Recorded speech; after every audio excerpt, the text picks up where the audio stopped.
Hello students, स्वागत है आपका हमारे YouTube चैनल स्टडी अड्डा 0208 पे। जैसे कि हम एसबीआई क्लर्क का मेंस के प्रीवियस ईयर के जो क्वेश्चंस थे वो डिस्कस कर रहे थे, उसका एक लेक्चर हमने आपको दे दिया है। उसमें क्वांट के 10 क्वेश्चंस थे। ठीक है, तो आज हम उसी को आगे बढ़ाएंगे। आज हमारे पास फिर से कुछ क्वेश्चंस है क्वांट के, उसी सीरियल में है। पहले 10 तक हमने कर लिए हैं, ये 11 से शुरू होगा। तो इसी तरह से हम चलते जाएंगे, आप इन वीडियोस को पूरा देखते रहें। ठीक है, तो चलिए टाइम वेस्ट नहीं करेंगे, सीधा 11वां क्वेश्चन शुरू करेंगे। देखिए क्या है। अ bag contains 4 red 5 yellow and 6 green balls. एक बैग है, एक क्या है, बैग है, उसके अंदर 4 रेड बॉल्स हैं, 5 जो है येलो बॉल्स हैं और 6 जो है वो ग्रीन बॉल्स हैं।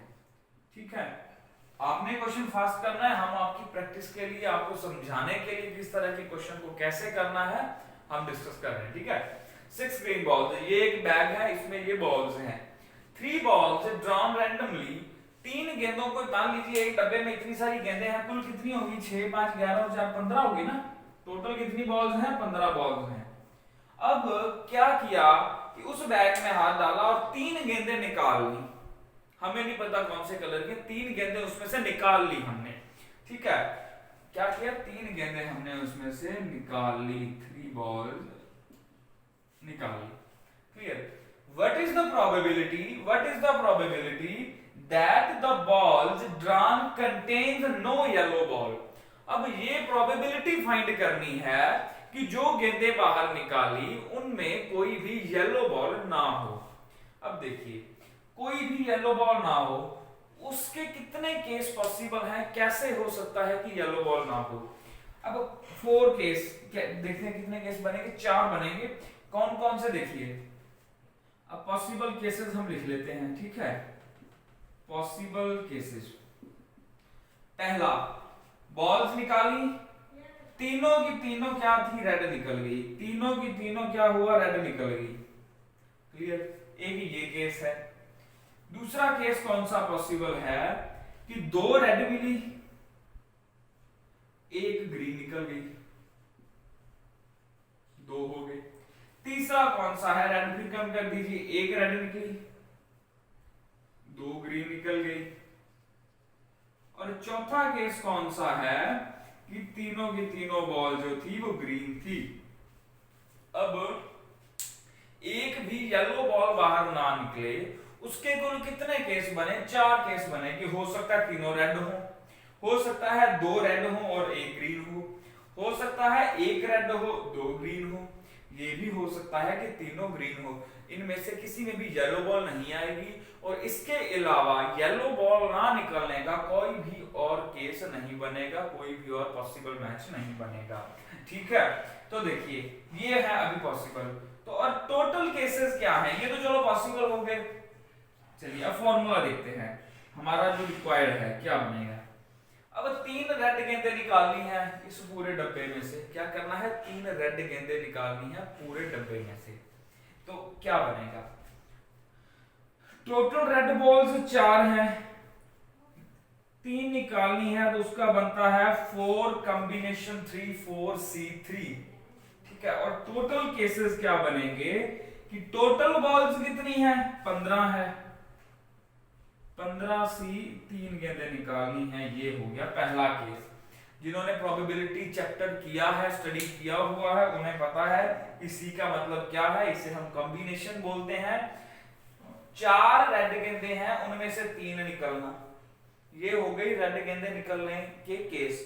और कुल 15 गेंदें हैं, उनमें से 3 निकालनी है और इनको डिवाइड करेंगे तो वो प्रोबेबिलिटी मिल जाती है हमें। ठीक है, चलिए plus.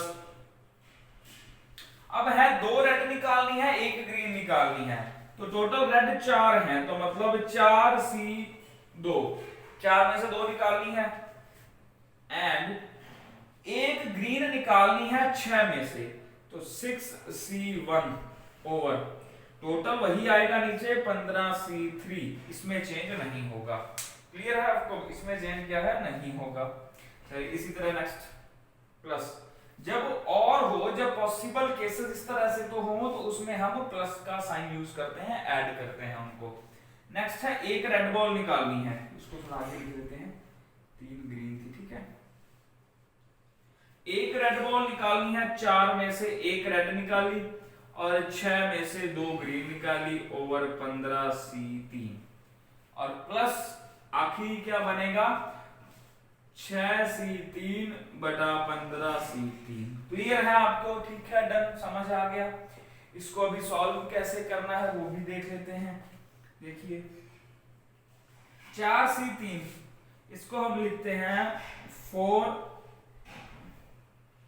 4 multiply 3 multiply 2 over 3 multiply 2 multiply 1, ये बन गया। क्लियर है? ये सभी के नीचे यही है तो हम इसका एलसीएम लेके इकट्ठा लिख देंगे। प्लस अब इसको देखिए 4C2 को हम 4 को 2 बार खोलेंगे, 4 गुना 3 और नीचे 2 को खोल देंगे, आखिर तक 1 तक आ जाएगा। ठीक है, और मल्टीप्लाई है इसमें फिर से 6C1 है, 6C1 का आंसर जो है वो 6 ही आ जाएगा। क्लियर?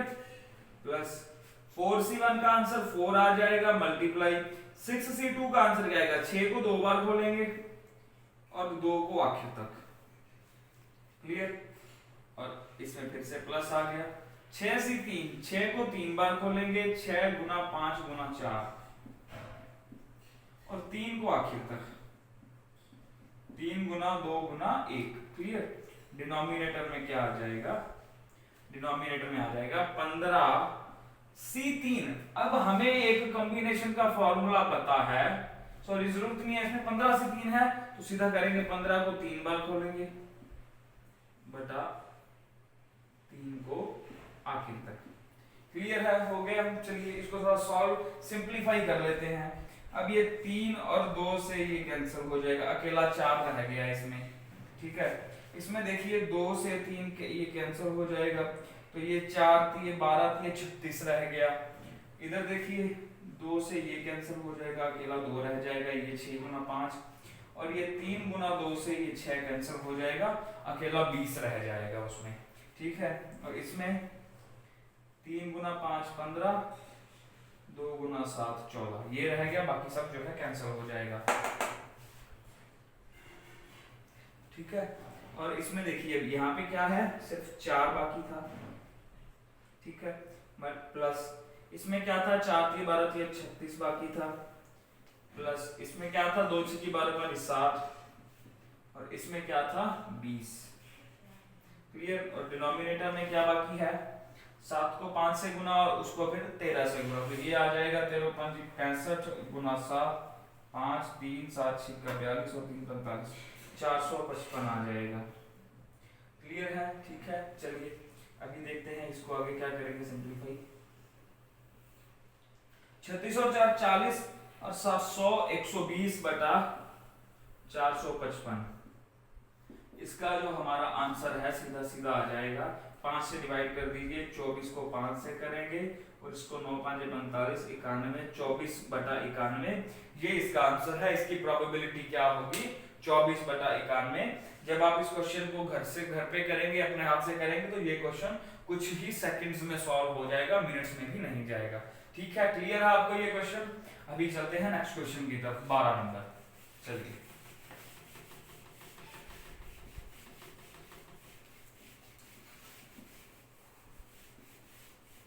अभी जो नेक्स्ट 5 क्वेश्चन जो हैं वो लगातार अलजेब्रा के हैं, उसमें वो है क्वाड्रेटिक इक्वेशंस को सॉल्व करना और एक्स वाई के आंसर निकालने हैं। वो इजी हैं थोड़े से, फिर भी हमने देखना है कैसे करेंगे क्वेश्चन को। ठीक है, चलिए क्वेश्चन नंबर 12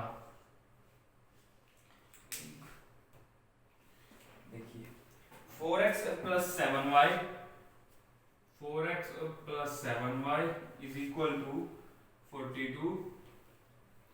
ठीक है, नेक्स्ट है 3x minus 11y is equal to -1।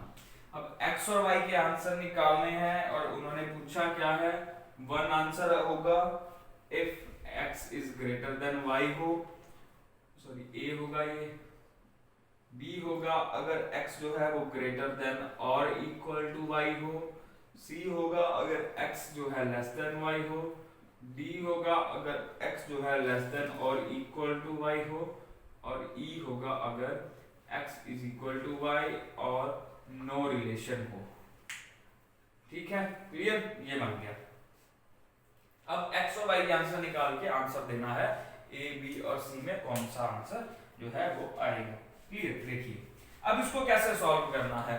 जैसे कि हमने 10th क्लास में किया है, उसमें क्या था कि इसको हम कई तरीकों से 2 3 1 2 मेथड से कर सकते थे और सब्स्टिट्यूशन से कर सकते थे, एलिमिनेशन मेथड से भी हम इसको कर सकते थे। लेकिन अभी हम कैसे करेंगे, अभी हम इसके जो कोएफिशिएंट्स हैं उनको इक्वल करेंगे। कैसे इक्वल करते थे, यहाँ पे क्या करते थे, x का जो नीचे कोएफिशिएंट है उसके साथ ऊपर मल्टीप्लाई, ऊपर वाले के साथ नीचे मल्टीप्लाई। ठीक है, तो मल्टीप्लाई करिए, 12x plus 21y is equal to 126, नीचे आ जाएगा 12x minus 44y is equal to -4।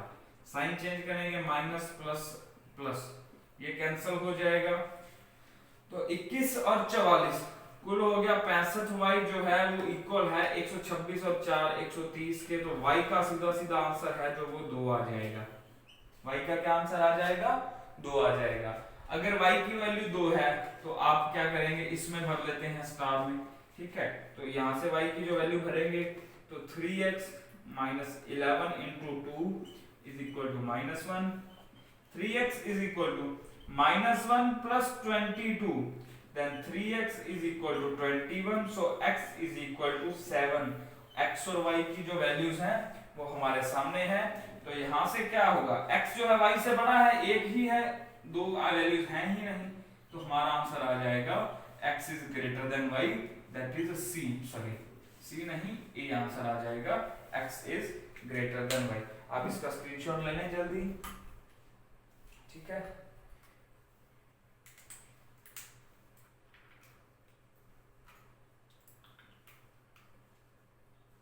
बहुत इंपॉर्टेंट टॉपिक है, इसके बिना आप क्वांट को मेंस में हो चाहे प्रीलिम्स में हो क्रैक नहीं कर सकते, क्योंकि इसमें से 5 नंबर के क्वेश्चन या 3 नंबर के क्वेश्चन जो है वो कंफर्म है, मिलते ही मिलते हैं। ठीक है, चलिए नेक्स्ट देखते हैं। अभी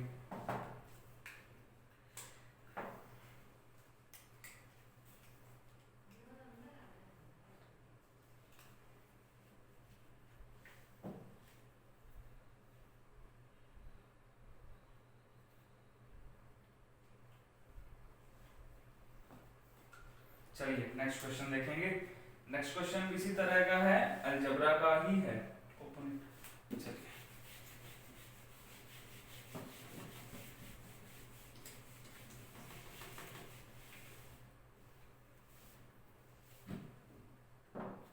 तेरह नंबर क्वेश्चन क्या है देखते हैं। क्वेश्चन नंबर 13,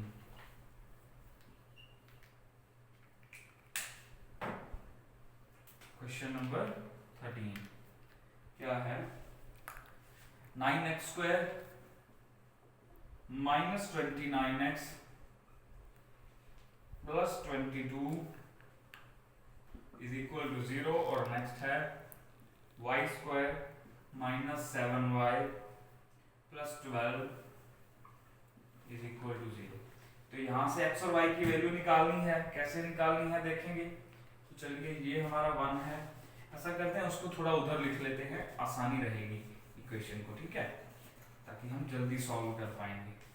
इस तरह से लाइन लगा के ना, जब भी आपने एग्जाम में भी करना है तो इसी तरह से क्वेश्चन को करना है, ताकि आपको कोई दिक्कत ना आए। y square minus 7y plus 12 is equal to 0। ठीक है, चलिए कैसे सॉल्व करना है। इसमें से x की 2 वैल्यूज आएंगे, इसमें भी जो है x के हैं 2 वैल्यूज ही हमको मिलेंगे। क्लियर, तो देखिए अब इसको सॉल्व करने का तरीका, मेरे जो लेक्चर्स हैं 3 से 4 लेक्चर हैं क्वाड्रेटिक इक्वेशंस पे, उनमें आपको मिल जाएगा कि हमने इसको फास्ट फॉरवर्ड मेथड से कैसे करना है। ठीक है, तो सबसे पहले क्या था, इस 22 को 9 से मल्टीप्लाई करेंगे तो 198 आ जाएगा, और ये है माइनस का 29। अब ऐड करने पे ये चाहिए, मल्टीप्लाई करने पे ये चाहिए। क्लियर है, ऐड करने पे ये चाहिए, मल्टीप्लाई करने पे हमें वो वाला नंबर चाहिए। तो हमने देखना है कि वो कौन से 2 नंबर्स बनेंगे। तो सीधा सीधा दिख रहा है कि एक नंबर होगा 18, एक होगा 11। अब ये जो है मल्टीप्लिकेशन पॉजिटिव है, एडिशन नेगेटिव है, जब भी ये केस हो कि मल्टीप्लिकेशन पॉजिटिव, अगर मल्टीप्लिकेशन पॉजिटिव है तो मतलब या तो दोनों नंबर पॉजिटिव हैं या दोनों नंबर नेगेटिव हैं, और वही यही दो केस हैं। अगर एडिशन नेगेटिव हो तो मतलब दोनों नंबर फिर नेगेटिव ही हो सकते हैं। तो ये -11 ये भी माइनस का 18 हो जाएगा। तो दो जो नंबर है वो कौन से हैं, -11 -18, ठीक है, -18 -11। अब क्या करना है, स्टेप 2 में हमने क्या करना है, इसके दोनों के साइन चेंज कर देने हैं और x² के कोफिशिएंट से उसको डिवाइड भी कर देना है। साइन चेंज कर देने हैं, x² के कोफिशिएंट से डिवाइड कर देना है। तो x की दो वैल्यूज आ गई 2 और 11/9, ठीक है, 11/9। इसको हम थोड़ा सा सॉल्व चलो कर लेंगे, 1 पॉइंट समथिंग आएगा। अभी इधर देखते हैं क्या आएगा। देखिए अब ये 12 है, मल्टीप्लाई करने पे 12 आ जाए, एडिशन पे -7 आ जाए, जो श्योर है दोनों नंबर फिर से नेगेटिव होंगे। नेगेटिव नंबर कौन से होंगे, -4 होगा, -3 होगा, तभी 12 बनेगा और -7 बनेगा। तो स्टेप 2 में हम क्या करते थे, दोनों के साइन चेंज कर देते थे और डिवाइड करते थे y² के कोफिशिएंट से जो कि 1 है। तो y के जो वैल्यूज हैं वो आ जाएंगे 4 और 3। अब कंपेयर कैसे करना है इनको मैंने पहले भी समझाया था कि अब पहले आपने क्या करना है, x की एक वैल्यू उठानी है 2, x की एक वैल्यू उठानी है 2। जिन्होंने डिटेल में समझना हो वो मेरे पिछले लेक्चर्स को भी देख सकते हैं। यहाँ पे हम फास्ट करेंगे, x की वैल्यू 2 है, 2 जो है 4 से ज्यादा है, सॉरी 4 से कम है, तो यहाँ पे x जो है y से कम है। और अगर 2 को 3 से कंपेयर करें तो वहां पर भी x जो है y से छोटा है। तो अगर x की वैल्यू 2 है तो x जो है वो लेस देन y बनेगा। क्लियर है। अब x की वैल्यू अगर 11/9 लेंगे, 11/9 का मतलब है 1.2 के करीब आएगा। अगर 1.2 तो वो 4 से भी छोटा है, 3 से भी छोटा है, तो मतलब x की वैल्यू अगर 11/9 भी हो तो भी x जो है y से छोटा ही बनेगा।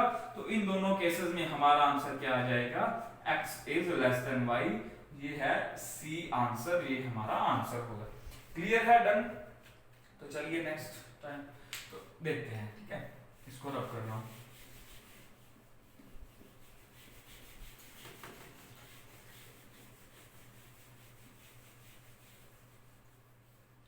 नेक्स्ट क्वेश्चन क्या है, 3x², क्वेश्चन नंबर है 14। 3x² -4x -32 = 0। एक ये हो गया, ये x वाली हो गई। दूसरी है 2y² -17y + 36, ये हो गया y की इक्वेशन। हमने सीधा सीधा है वैल्यूज फाइंड करनी है, टाइम वेस्ट नहीं करेंगे, सीधा क्वेश्चन पे आएंगे। दो नंबर ढूंढने हैं, कौन से, जिनकी मल्टीप्लिकेशन इन दोनों की मल्टीप्लिकेशन के इक्वल हो। 32 को 3 से गुना करेंगे तो 96 आ जाएगा। अब ऐसे दो नंबर जिनकी मल्टीप्लिकेशन जो है वो 96 हो माइनस के, क्योंकि यहाँ पे माइनस लगा है, ठीक है, और जो एडिशन है वो -4 हो। अब एडिशन भी नेगेटिव है, मल्टीप्लिकेशन भी नेगेटिव है, तो श्योर है कि दो नंबर्स आएंगे, एक नेगेटिव होगा एक पॉजिटिव होगा। तो 96, 12 8 96 होता है, 12 और 8 का अंतर भी 4 है, तो दो नंबर्स कौन से आएंगे। अब एक नेगेटिव है एक पॉजिटिव है, और नंबर्स हैं वो दो 12 और 8।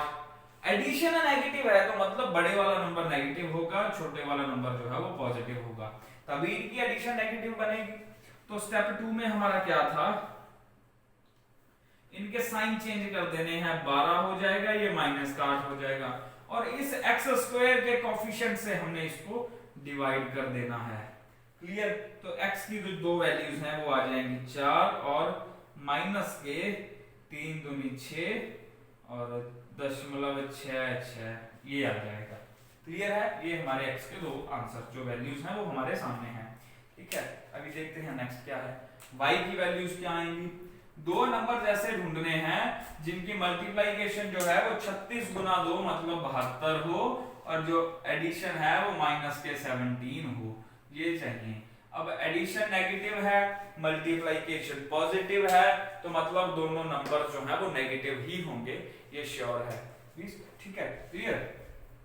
तो अभी हमने क्या करना है, कौन से दो नंबर्स बनेंगे, नंबर्स देखिए 9 और 8 17 होते हैं और 9 गुना 8 72 होते हैं, और नेगेटिव है तो दोनों नंबर्स नेगेटिव ही बनेंगे, -9 -8। ये शॉर्टकट मेथड है। स्टेप 2 क्या था, दोनों के साइन चेंज, दोनों के साइन चेंज 9 और 8 और बटे में y स्क्वायर का कोफिशिएंट। तो y की वैल्यू सीधी सीधी आ जाएगी 4.5 और 4, दो वैल्यूज आ गई हैं, क्लियर है। अभी कंपेयर कीजिए, x की वैल्यू अगर 4 है, अगर x की वैल्यू 4 है तो x जो है y से क्या होगा, छोटा या बड़ा। अगर 4 है x की वैल्यू तो y की वैल्यू भी 4 लेंगे तो x जो है y के इक्वल आएगा, और अगर y की वैल्यू 4.5 लेंगे तो x जो है y से छोटा आएगा। तो मतलब अगर x की वैल्यू 4 है तो x जो है या तो y से छोटा है या उसके बराबर है। ये बन गया केस, क्लियर है।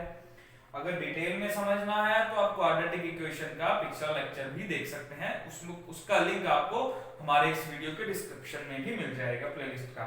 अगर x की वैल्यू ये नेगेटिव है दिख रहा है और ये दोनों नंबर पॉजिटिव हैं, तो x जो है y से छोटा ही रहने वाला है इस केस में 2.66, तो x की वैल्यू जो है y से छोटी है। अब इन दोनों को मिला के एक कह रहा है कि x y से छोटा है, दूसरा कह रहा है कि या तो x y से छोटा है या उसके बराबर है, तो हम क्लियर कट क्या मानेंगे कि x जो है वो y से छोटा है, x is less than y, यही हमारा इसका आंसर बन जाएगा, क्लियर है, डन।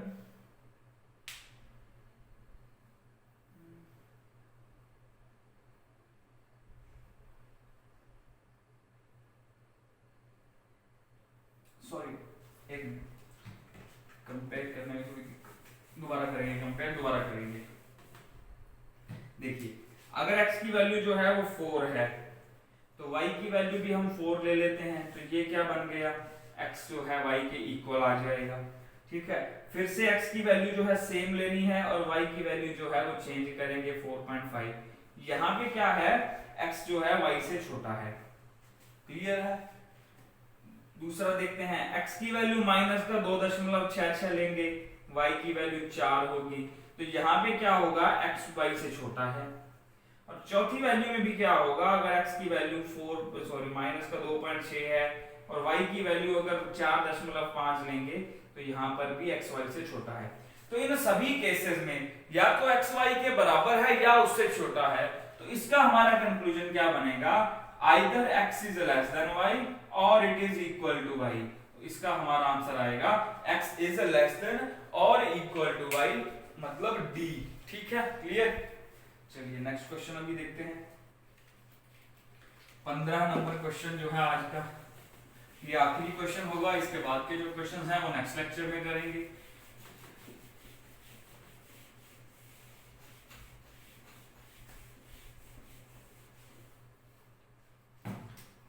नंबर देखिए, x square plus 14x plus 49 is equal to 0, एक ये है।